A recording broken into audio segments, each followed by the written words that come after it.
Niccolò Machiavelli was born in Florence in 1469. He lived in a time where power changed hands often, through force, betrayal, or wealth. Italy wasn't one country. It was a set of city-states, each controlled by different families, rulers, or armies. Alliances were fragile. Wars were constant. People in charge were either fighting to stay in power or trying to take it from someone else. Machiavelli wasn't a soldier. He wasn't born into power. But he watched everything closely. When he was in his late 20s, he started working for the Florentine government. For over a decade, he traveled across Europe as a diplomat. He met kings, he studied rulers, he observed how leaders behaved behind closed doors. What they said publicly wasn't always what they did privately. What they promised didn't always match what they planned. He paid attention to the gap between image and reality. When the political winds shifted again, Machiavelli lost everything. He was arrested, tortured, and forced out of politics. While exiled, he began writing. That's when he wrote The Prince. The Prince was not a guide on how to be kind. It was a manual on how to gain and hold power. But it wasn't fantasy. Machiavelli wrote what he saw. He didn't pretend leaders were noble. He didn't write what people wanted to hear. He wrote what worked. He studied people like Cesare Borgia, a ruthless commander who used fear, lies, and loyalty to control others. Machiavelli admired how effective he was, not because Borgia was good, but because he was smart. That's why people misunderstood Machiavelli. He didn't say leaders should lie or cheat for fun. He said they would need to. If a ruler tried to be honest all the time, they'd be replaced by someone who wasn't. He believed survival required flexibility. You had to know when to speak, when to stay silent, when to strike, and when to wait. To him, leadership was a skill, not a virtue. He didn't trust appearances. He knew people believed what they saw. So he taught the opposite. Never reveal your full intentions. Never act the same in every situation. Let people think they understand you. Let them think they've figured you out. That's when they make mistakes. His most important idea was simple. Appear as you must, not as you are. If showing confidence helps you win, show it. If acting weak earns trust, do that instead. It wasn't about being fake. It was about being in control. Machiavelli saw power as a game of timing and perception. It wasn't about being the strongest, it was about being the smartest. And sometimes the smartest move was to seem weak. Power works differently than most people think. It isn't something you hold. It's something others believe you have. People don't follow the strongest person. They follow the one who looks like they know what they're doing. That's the trick. It's not the action that matters first. It's the impression. In most situations, people don't have time to figure out who's really in charge. So they take shortcuts. They follow confidence. They listen to authority. They respond to control, even if it's fake. If someone walks into a room like they belong, most people assume they do. Psychologists have studied this for years. One of the most famous findings is called the authority bias. It shows that people are more likely to trust or obey someone just because they seem powerful. The way someone dresses, the way they speak, even their tone, all of it matters more than we think. In one study, participants followed instructions from a stranger simply because he wore a lab coat. They assumed he had knowledge. No one checked if it was real. Priming is another part of this. People respond to what they've been trained to expect. If a person acts like a leader, others treat them like one, because their mind connects that behavior with control. This happens fast, often without thought. That's why presentation beats facts. Style beats content. A poor decision when delivered with authority can beat a good idea presented with doubt. Social dominance also plays into it. Some individuals take up more space, talk over others, move first. Not because they're right, but because people tend to fall in line behind those who act first. It's momentum. Once others assume someone is in charge, they stop thinking for themselves. They watch, they follow. Politicians use this, CEOs learn it, salespeople apply it daily. They project certainty. They build an image, not always to deceive, but to win. And the image doesn't have to be strong.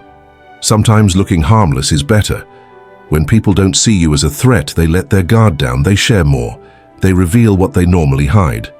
That's a kind of power too. It all comes back to control, not of others, but of yourself. Control over how you're seen, over how much you show, over when to speak and when to stay quiet. Machiavelli understood this early. He saw that force can be beaten, but belief, that's harder to break. If people think you have power, you do, until they stop believing. Then it's gone. That's why real power doesn't need to prove itself. It just needs to be seen, and if it's not seen, it needs to be suggested. The strongest position isn't always loud. Sometimes it's silent, sometimes it's invisible. But if the world believes you're in control, then you are. Sometimes the best move is to step back on purpose. Machiavelli believed that pretending to be less capable could give someone more control. When people think you're not a threat, they stop watching closely. They relax, they reveal more than they should. That's when mistakes happen, mistakes you can use. This strategy isn't about lying outright. It's about showing less than you know, holding back. Not because you're weak, but because showing strength too early gives the other side a chance to adjust. When they think you have no plan, they stop preparing for one. That's where the real opening begins. In ancient China, there was a strategist named Zhuge Liang. Faced with a larger army, he emptied a city, ordered the gates to be left wide open, and sat calmly on the walls playing a string instrument. His enemies stopped. They assumed it was a trap and pulled back. He had no troops, only the image of confidence and calm. His weakness wasn't hidden. He let them see it. But because it didn't match their expectations, they doubted their own judgment. Julius Caesar used the same pattern.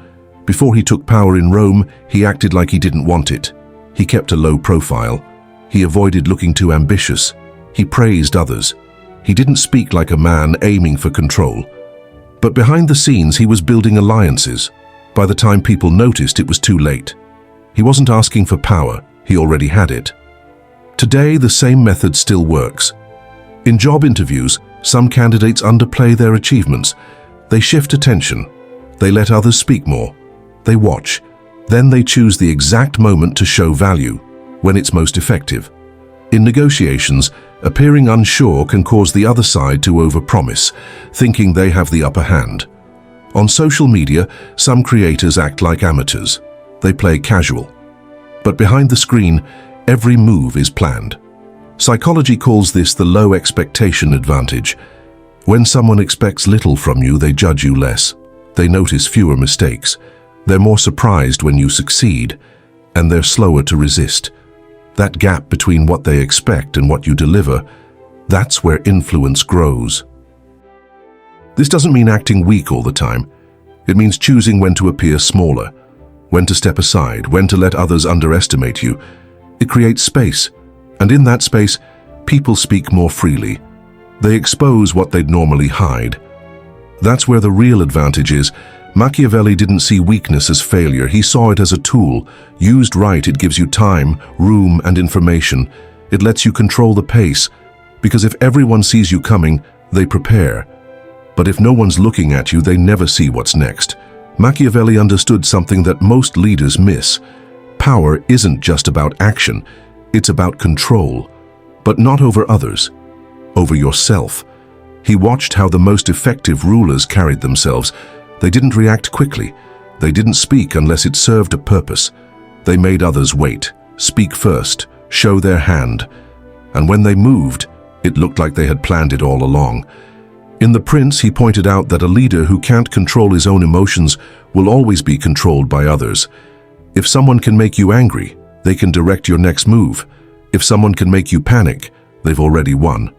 The one who stays calm decides the terms. This isn't new. Across history, self-control has been tied to strength. In ancient Rome, Stoic leaders were trained to stay composed in every situation.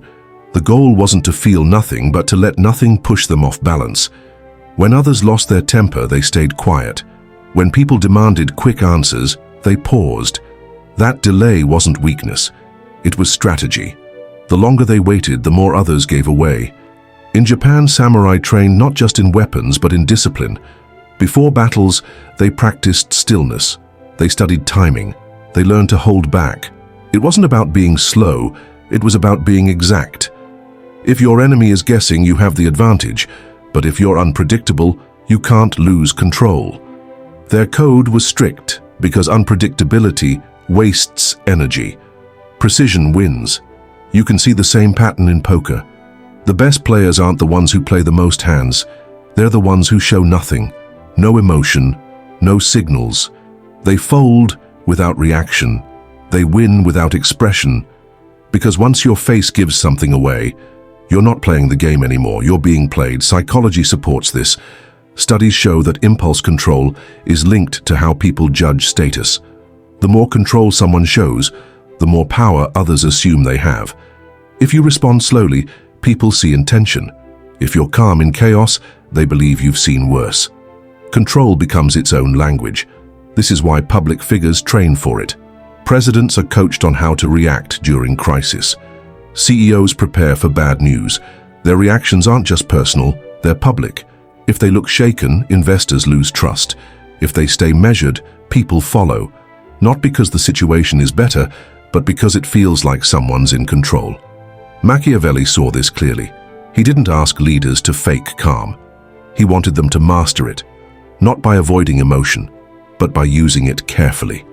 He knew that when people see someone who can control themselves, they assume that person can control others too. And in politics, perception decides everything. Self-control isn't passive, it's a weapon, not the kind that strikes, but the kind that protects. It shields you from manipulation. It forces others to move first, and once they do, they reveal what you need. Because when you're not ruled by impulse, you're the one writing the rules. People believe what they see, and when someone shows what looks like weakness, most don't question it. They lower their guard, they stop pushing back. That's what makes vulnerability useful, not as a flaw, but as a tool. Machiavelli saw it not as honesty, but as positioning. When used correctly, it shifts power without anyone noticing. In politics, this tactic is common. A leader might admit a mistake during a speech. They sound honest, they share a story that feels personal. Maybe they talk about failure. Maybe they admit they were wrong. But what matters isn't the mistake, it's the timing. The audience sees someone real, they relate to them, they start to trust. And once trust is earned, influence gets easier. The message that comes next, whatever policy or idea follows, lands better. Not because it's stronger, but because the person seems relatable. Companies use the same structure. A brand might tell a story about how they struggled at first. They show early setbacks. They admit flaws in their past products. The goal isn't to expose weakness, it's to build a connection. When people hear that a brand failed but kept going, they see honesty, they support it, they tell others. But behind that story is strategy. It creates loyalty, and that loyalty turns into sales. In personal relationships, this works the same way. Someone might talk openly about their past. They share pain, loss, or fear. The other person sees openness and assumes honesty. But sometimes that vulnerability isn't real. It's planned. It builds sympathy. It makes people more willing to give, to listen, to accept.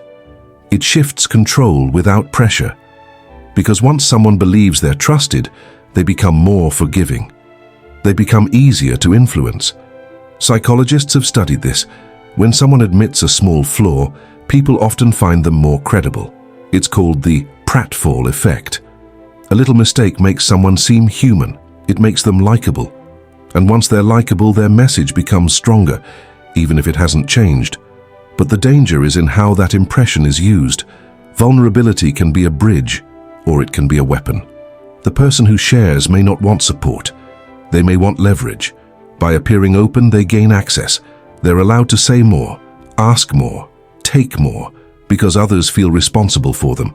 And by the time anyone notices, the control has shifted. Machiavelli would argue that what matters is the result.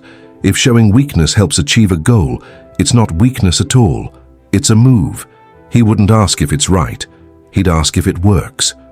If the world rewards honesty, use it. If it rewards struggle, show it. But never forget why it's being shown. Because when the timing is right, even vulnerability becomes power. Machiavelli never said to be one thing. He said to appear as what fits the moment. His view was simple. If you're always the same, you're easy to control. But if you're able to change, to switch roles, to wear masks, then no one can fully read you. That's the advantage. Predictability is a weakness, and identity, when treated as fixed, becomes a cage. He used the image of a lion and a fox. The lion is strength, force when needed. The fox is smart, able to see traps, avoid them, and outthink opponents. The lesson wasn't to choose one. It was to be both. Know when to push, when to hold back, when to seem honest, when to be quiet. Power comes from knowing which version of yourself to present, and when. This isn't about being fake. It's about being useful. Because every situation asks for something different. In a meeting, one version of you works. In a negotiation, another one does. Online, you may play a role that wouldn't work in real life. These aren't lies. They're tools. You shift how you're seen to stay effective. Psychologists studied this.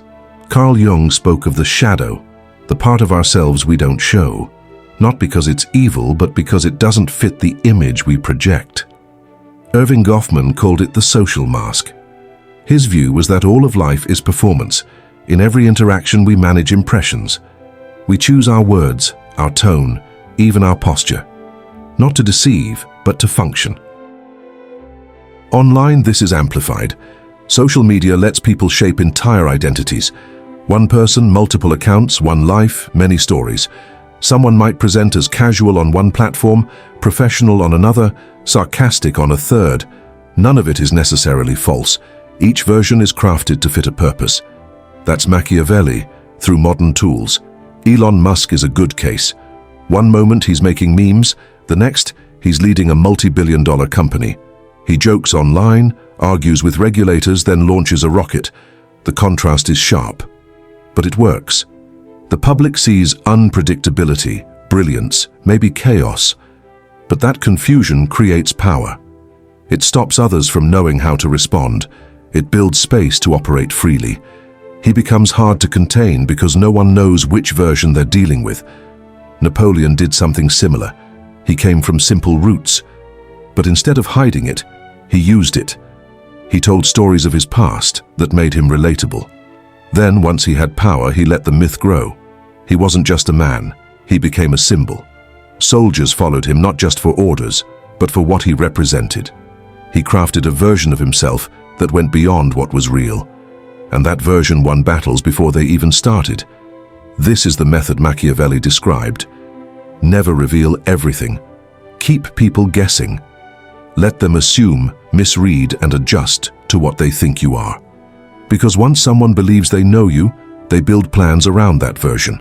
And if that version is only one of many, you hold the upper hand. You control outcomes by controlling impressions.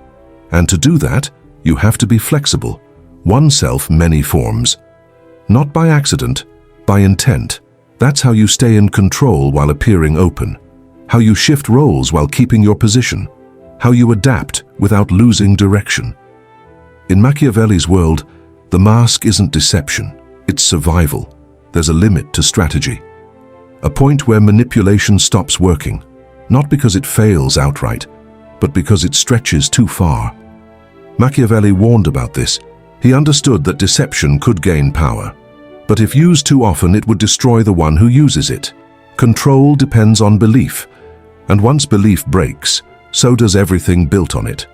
The mask is useful until it becomes the only thing people see. When that happens, trust fades. People begin to doubt not just the strategy, but the person behind it. What once worked now causes suspicion. It stops pulling people in and starts pushing them away.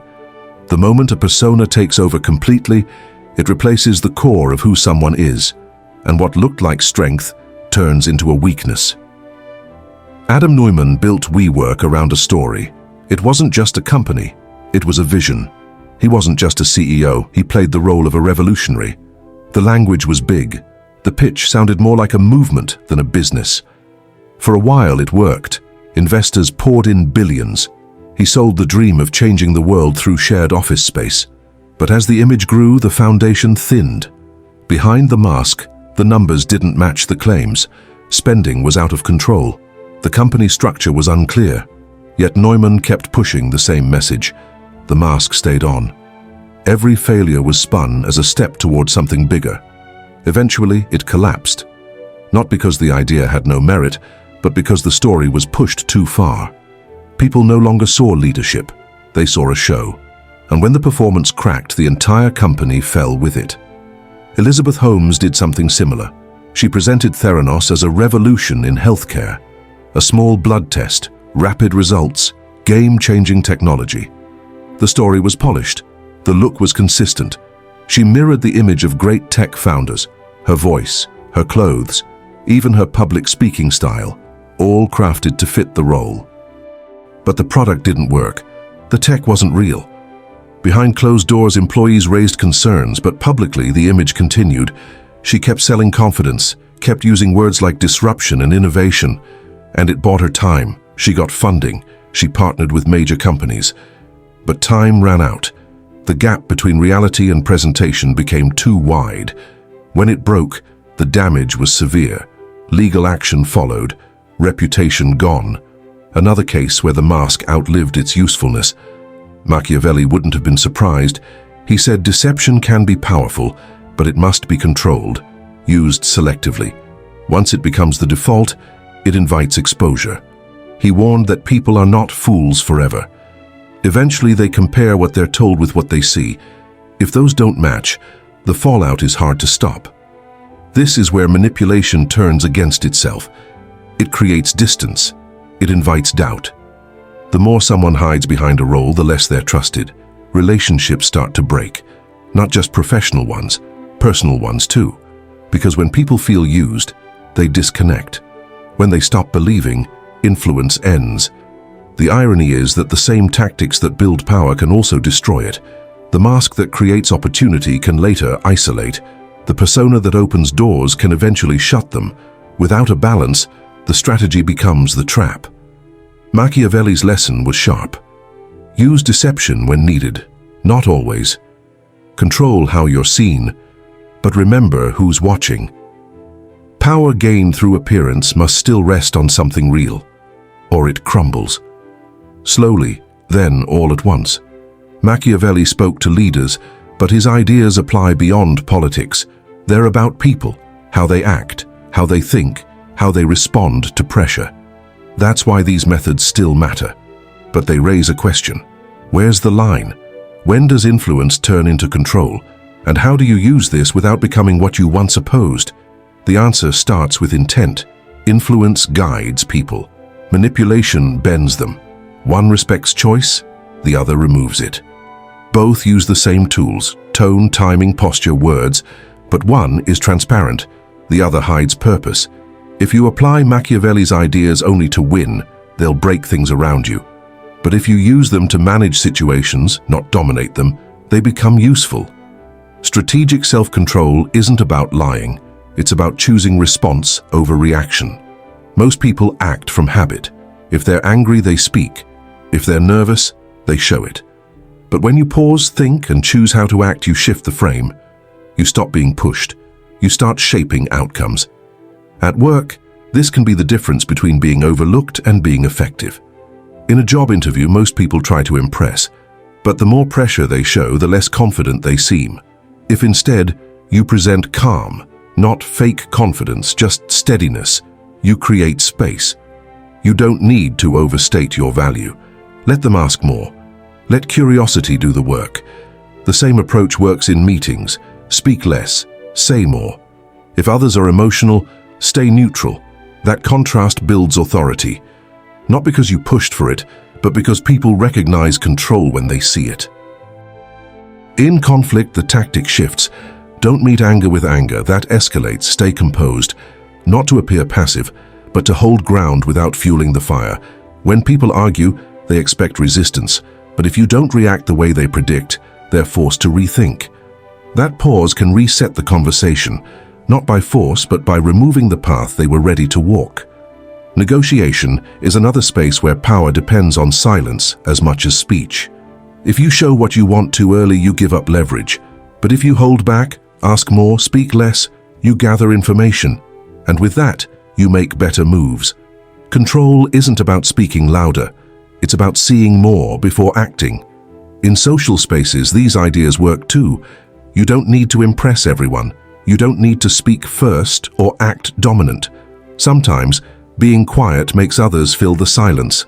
That gives you data, and when you do speak, it matters more. Machiavelli didn't say to control people, he said to control your role. That starts by knowing what version of yourself works best, and when. None of this requires tricking anyone. It just means stepping back and asking, what works here? What helps move this forward? What gives me more control without forcing it? Ethical use comes down to this. Use the tool to navigate, not deceive. Adjust how you're seen, but don't lose what's true. Strategy isn't about changing who you are, it's about removing chaos from how you're understood. You can lead without shouting, win without pressure, influence without distortion. The difference is intent. Machiavelli's world was brutal, but the tools he described, when used carefully, still offer clarity in ours. This is the end of today's teachings. Thank you for listening through. Subscribe to the channel if you like this kind of content. Thank you.